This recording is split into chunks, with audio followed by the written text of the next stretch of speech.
À la l'étude d'une fonction logarithme, donc vous avez une première partie, f de x égale x, ln valeur absolue de x, qui est assez simple.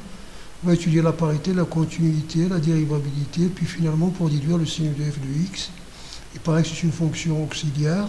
Puis vous avez la fonction g, qui est égale à x plus ln valeur absolue de x moins 1 sur x. Donc on va étudier des variations pour déduire aussi son signe. Puis une fonction h, finalement, qui est celle qu'on veut, c'est f en f de x moins x. Donc on veut chercher l'ensemble où cette fonction est positive. Donc ici, on va trouver ici que la fonction f, donc la suite un plus 1 est égale à f de n avec f décroissante. Donc puisque f est décroissante, la suite n'est pas monotone. Mais on va montrer que la suite u de n, c'est-à-dire la suite des rangs pairs, est monotone. Et la suite de rangs impairs aussi est monotone et il varie dans des sens opposés. Donc c'est ça un peu l'intérêt de l'exercice en utilisant la composée des fonctions. Donc voici pour ça. Donc pour la première question, vous avez ici, donc voici votre fonction, étudier la parité, son domaine de définition c'est R. Vous avez quelque chose x appartenant à R, il va de soi que moins x. Vous avez la limite lorsqu'x tend vers 0 plus de f de x, c'est la limite de x et ln x, c'est une limite usuelle. C'est 0 qui est égal à f0, d'où f est continue à droite de 0. La limite lorsqu'x tend vers 0 moins de f de x est égale à la limite lorsque t tend vers 0 plus de f de moins t. Si vous faites le changement de variable, t égale à moins x. Donc vous allez avoir donc, et comme la fonction est impaire, f de moins t égale à moins f de t. Et la limite est linéaire, vous pouvez sortir le moins à l'extérieur. Donc t tend vers 0 plus de f de t est égal donc moins 0 égale à f de 0. F est continue donc à gauche de 0. Donc f est continue en 0. Mais si la limite en 0 plus de f était par exemple 1, la limite en 0 moins serait moins 1. Donc là, la fonction ne serait pas continue. D'accord? Ici, il s'agit de 0. Donc la limite lorsqu'x tend vers 0 plus du taux d'accroissement, f de x moins f de 0 sur x, c'est la limite en 0 plus de f de x sur x, c'est-à-dire la limite en 0 plus de ln x, est égal à moins l'infini. De même, en 0 moins est égal à moins l'infini. On aurait pu donc prendre 0 tout court, et ça va nous donner moins l'infini. Nous avons détaillé ces deux cas-là tout simplement pour faire apparaître la limite, l'interprétation graphique, c'est-à-dire la tangente. Parce que c'est une tangente verticale ici, les signes sont différents, elle est dirigée vers le haut, et là c'est une tangente verticale, une demi-tangente verticale dirigée vers le haut, et là c'est une demi-tangente verticale dirigée, là pardon, c'est vers le haut et là vers le bas.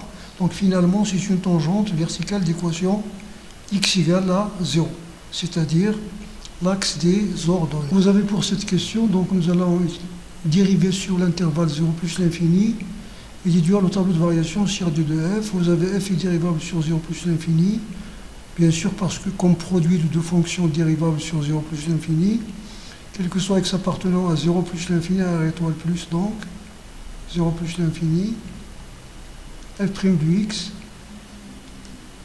quel que soit x appartenant à r étoile plus, f' de x est égal à ln x plus 1, la dérivée de x c'est 1, donc fois ln x, plus x fois la dérivée de ln x c'est 1 sur x, donc c'est 1, f' de x a le signe de x moins 1 sur e, sur l'intervalle 0 plus l'infini. Parce que vous avez ln x plus 1, c'est ln x moins 1 sur e, ln étant croissante, donc il a le même signe que, c'est-à-dire si x est supérieur à 1 sur e, ln x sera supérieur à ln 1 sur e, donc ce nombre sera positif, donc il a le même signe que ça. Donc x moins 1 sur e. Et comme f est impair, c'est-à-dire elle conserve les variations, on déduit le tableau de variation. Ici sur 0 plus l'infini, il s'annule en 1 sur e, négatif, positif, donc décroissante, croissante. Donc par symétrie, vous avez ici positif, négatif, donc elle est croissante, comme la limite en plus l'infini, c'est plus l'infini, la limite en moins l'infini, ça va être bien sûr moins l'infini. Parce que la limite, lorsqu'x tend vers moins l'infini d'une fonction impaire, si une fonction est impaire, c'est la limite lorsqu'x tend vers vous faites un changement de variable, t tend vers plus l'infini de f de moins t. Et comme la fonction est impaire, c'est moins la limite lorsque t tend vers plus l'infini de f de t. Donc, la limite en moins l'infini, c'est moins la limite en plus l'infini. Si la limite est égale à 1, ça va être ici moins 1. Si plus l'infini, ça va être moins l'infini, etc.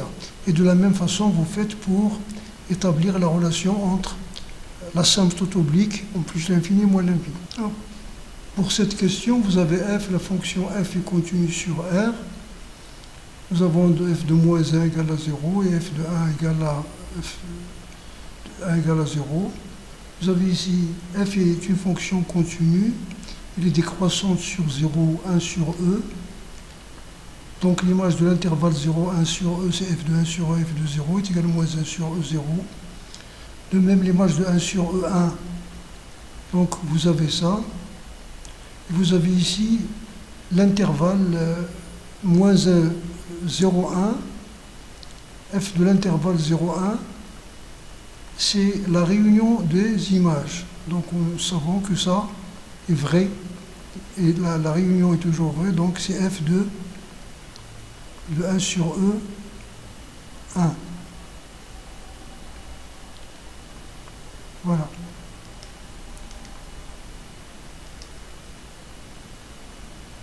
F de A union B égale à F de A union F de B. Hein. Donc, alors vous avez F croissante sur 1 sur E1. Donc l'image de l'intervalle, voici F de 1 sur E, F de 1, moins 1, 0. F elle est croissante sur 1 plus l'infini ici. Donc vous allez voir là, l'image de l'intervalle 1 plus l'infini, c'est f de 1 limitant plus l'infini de f de x. Limite 1 plus l'infini de f de x, c'est-à-dire 0 plus l'infini. F de 1 c'est 0, voilà. Donc sur 1 plus l'infini, f de x est supérieur strictement à 0. Il y a des gens qui considèrent que 0 n'est pas un signe, parce que 0 est positif et négatif en même temps. Donc lorsqu'on étudie le signe, on exclut les valeurs qui donnent 0. Mais si vous les incluez, on trouve aussi, si vous voulez les inclure, c'est-à-dire vous prenez les intervalles fermés et vous allez avoir des supérieurs ou égales à 0. F de x supérieur strictement à 0, ça c'est le signe donc. Sur l'intervalle 1 plus l'infini, sur l'intervalle 0, 1, f de x est inférieur à 0. Comme f est impair, alors on va déduire sur les intervalles symétriques par rapport à 0, f de x est égal à le signe contraire. Donc, moins l'infini moins 1, vous allez avoir ici f de x est inférieur à 0, et sur moins 1, 0, f de x supérieur à 0. Alors pour cette partie grande 2, donc on considère la fonction g, définie par g de x est égal à x plus ln, valeur absolue de x moins 1 sur x, étudier ces variations et donner son signe. Donc on a g composé donc de somme d'une fonction rationnelle de la composée, qu'on a x vers x moins 1 sur x qui est égal à x carré moins 1 sur x, et dérivable est une fonction rationnelle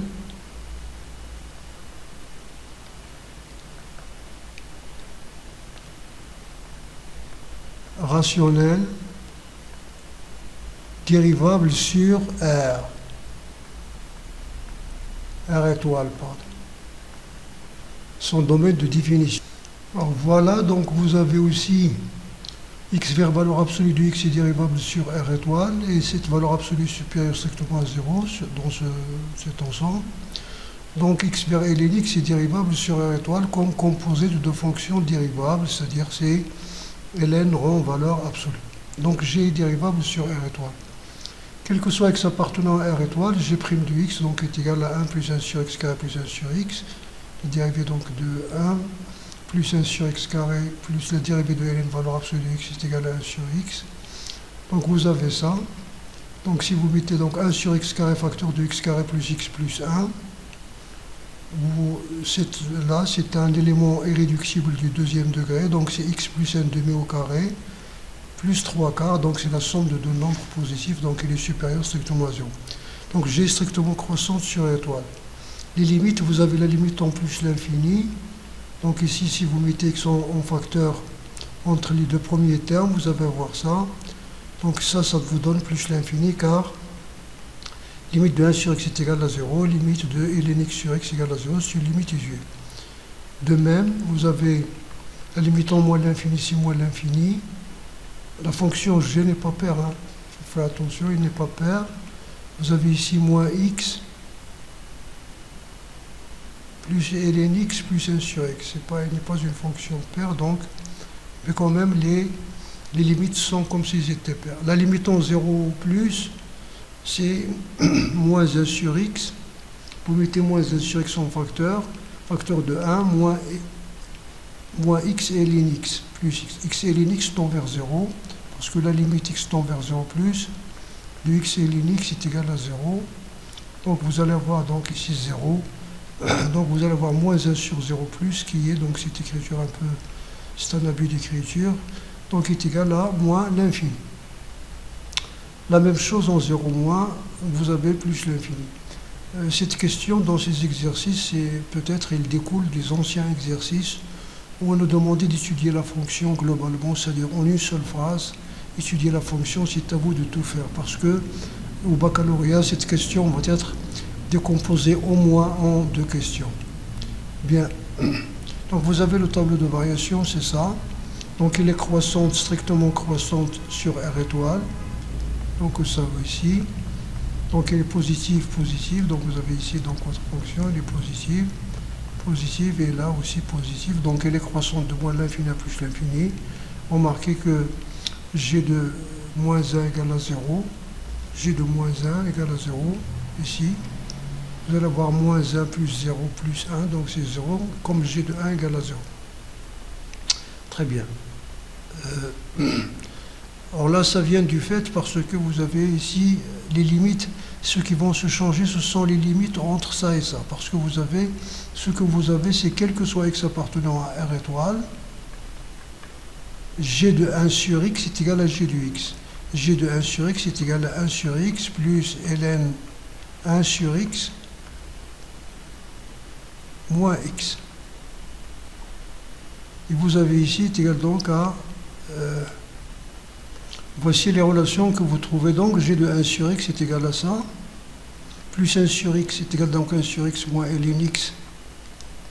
Ici donc vous avez 1 sur x moins ln x moins x. Si vous mettez, si vous factorisez par donc moins, donc vous allez avoir moins g de x. Donc vous allez déduire ici entre cette limite et celle-là. Donc la limite en 0 plus de g de x, c'est la limite lorsque t, si vous posez t égale à 1 sur x. Si vous posez t égale à 1 sur x, donc ça va vous donner la limite lorsque t tend vers plus l'infini de g de 1 sur t. Or, g de 1 sur t est égal à moins g de t. Donc vous faites sortir le signe là, la linéarité de la limite, donc t plus l'infini. Or, cette limite en plus l'infini, vous l'avez calculée, est égale à plus l'infini, vous déduisez.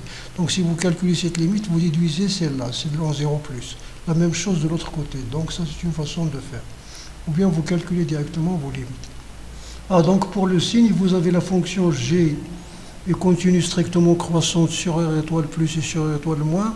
Faites attention, lorsqu'une fonction donc est croissante sur I et sur J, il n'est pas forcément croissante sur I union J.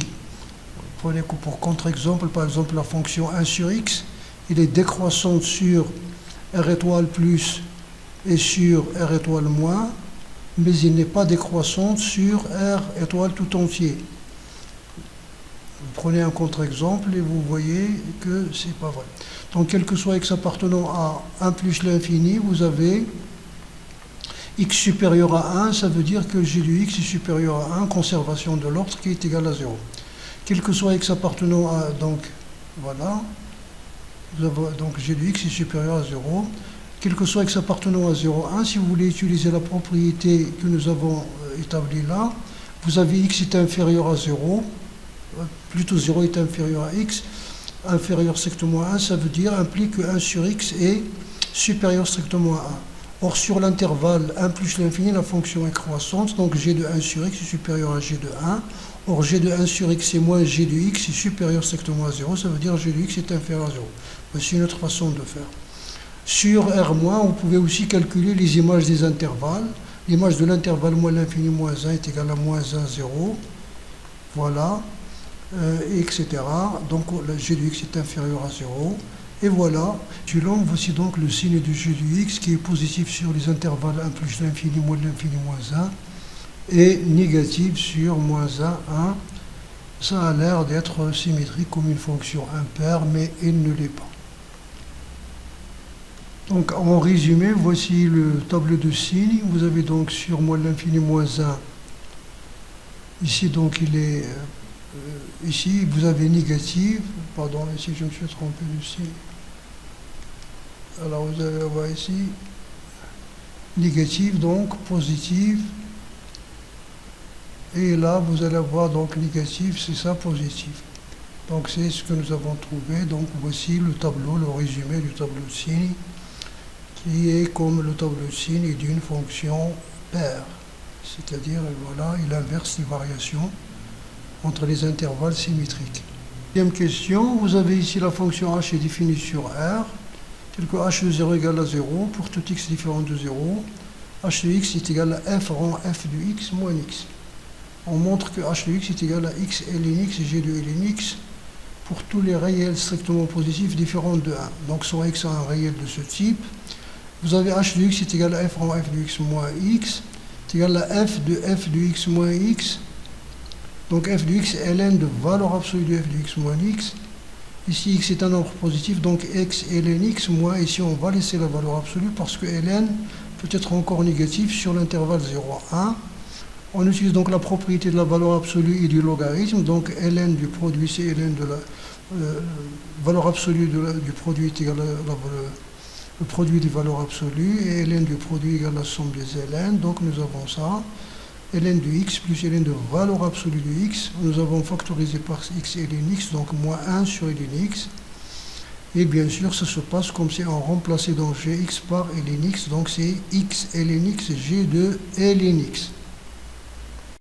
Alors pour cette question B, vous avez donc la parité de h.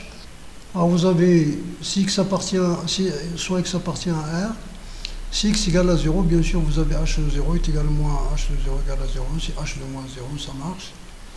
Si x est différent de 0, vous avez moins x appartient à R et h de moins x est égal à f rang f de moins x plus x. Nous savons que f est impair, la fonction f est impaire et f est une fonction impaire, nous avons vu dans la première question. F impair. Donc vous avez f en f, voilà, est impair, donc vous avez f de moins x et moins f de x, et vous le faites une deuxième fois, donc vous avez moins f de x, vous factorisez par le moins est égal à moins h de x, donc h est impair. H est impair. Bien. Vous voyez ici, donc vous avez aussi ici établi le fait que si une fonction f est impaire, f rang f est impair. Donc vous avez votre fonction h est égal à f rang f moins l'identité. Donc vous avez f rang f est impair, et vous avez moins x aussi est impair, et la somme de deux de fonctions impaires est une fonction impaire. La somme de deux fonctions paires est une fonction paire, c'est un peu comme la règle des signes. La somme de deux nombres positifs, le produit de deux fonctions, donc la somme de deux fonctions, la somme de deux nombres positifs est positive et la somme de nombres négatifs est négative. Un peu comme ça. Voilà. Donc vous pouvez le dire sans utiliser ça. Vous dites que h est pair comme somme de h est impair comme somme de deux fonctions impaires. Dans cette question, il s'agit donc de déterminer l'ensemble f, l'ensemble des réels f en f de x moins x supérieur à 0, c'est-à-dire h de x supérieur strictement à 0. Si x appartient à e plus l'infini, vous avez ln x supérieur à 1. Donc g de ln x supérieur à 0. Il faut prendre en considération ce tableau-là. Ici, ce tableau, il faut le prendre en considération. Donc si x appartient à e plus l'infini, ln x est supérieur à 1. Si ln x est supérieur à 1, g de ln x est positif. Donc, et comme bien sûr x ln x est positif, donc h de x qui est x ln x, g de ln x est supérieur strictement à 0. Si x appartient à l'intervalle 1 plus l'infini, alors Lnx appartient à l'intervalle 0,1. Donc il est ici, g de Lnx est négatif. Et comme x et Lnx est positif, donc h de x est négatif. Si x appartient à l'intervalle 0, 1 sur e, vous avez Lnx appartient à l'intervalle moins l'infini moins 1. Et sur cet intervalle, g de Lnx est négatif. Et comme Lnx aussi est négatif, donc h de x est positif. Donc h de x est positif sur cet intervalle. Si x appartient à 1 sur E1, donc alors Lnx appartient donc à moins 1, 0. Et sur l'intervalle moins 1, 0, vous avez g de Lnx est positif. Et Lnx est négatif, par suite h de Lnx est négatif. Bon, voilà, h est impair, vous déduisez les signes sur les intervalles symétriques par symétrie, donc c'est-à-dire en changeant le signe parce que c'est une fonction impaire. Donc chaque fois qu'il a un signe dans un intervalle, il aura le signe opposé dans l'intervalle symétrique. Donc il va être donc négatif ici. Donc positif, positif, négatif. Très bien, donc on en déduit que h de L, l'ensemble F, des réels, l'ensemble F des réels tel que h de x est supérieur strictement à 0, c'est cet ensemble-là. C'est l'intervalle E plus l'infini, union, donc vous avez ici 0, 1 sur E, union, moins E, moins 1 sur E. Voilà, donc dans ces intervalles-là. Très bien. On considère donc cet intervalle I 0, 1 sur E, et les suites UN, Vn, telles que U0 égale à 1 quart, et N plus 1 c'est la suite récurrente, et N plus 1 est égal à F de N. Vous voyez que donc l'exercice est construit pour... Alors, parce que f est décroissante, vous ne pouvez pas utiliser la monotonie. Si f est décroissante, la suite n'est pas monotone. Cet intervalle I stable, c'est-à-dire quel que soit n appartenant à n, Vn appartient à I. Alors pour n égale à 0, vous avez V0 égale à U0, c'est égal à 1 quart appartient à I. Soit n appartenant à n, on suppose Vn appartient à I. Donc hypothèse de récurrence. Alors vous avez f est décroissante sur l'intervalle 0, 1, e et sur l'intervalle moins 1 sur e, 0. Donc vous revenez vers votre fonction pour le voir. Il est décroissante sur les deux intervalles, sur cet intervalle et sur cet intervalle. Il y a la continuité en 0, donc elle est décroissante sur tout l'intervalle. Alors vous avez l'image de l'intervalle 0, 1 sur e, c'est moins 1 sur e, 0. Et donc moins 1 sur E, 0. F rond F, donc la composée d'une fonction décroissante est une fonction croissante. F rond F est croissante. Alors vous avez les hypothèses. Vous avez F décroissante sur I.